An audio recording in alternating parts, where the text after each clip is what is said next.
I've never really been a huge fan of alcohol, but certainly socially would drink. And then when I got my Aura ring 4 years ago, it was just so obvious how bad alcohol was on sleep that I became even more judicious about when I would drink.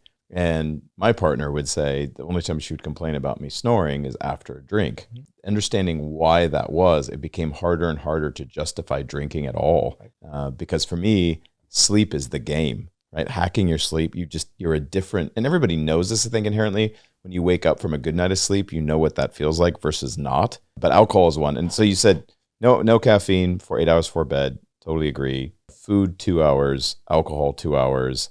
What else? What else are you doing? Sometimes we go to the gym and we work out late at night. Yep. We get kind of amped. Careful especially with if you use a pre-workout. Exactly. Especially if you use something like that. So you got to be careful with that as well. I like to keep the room dark. In the last hour or so before bedtime, you want to use a very low ambient light because light, it keeps you in kind of a fight or flight stage. So more importantly, you got to have a set routine on sleep. If you start messing with your biological clock of sleeping, or your sleep clock. So you got to try to give yourself ideally at least 7 hours of sleep if you can.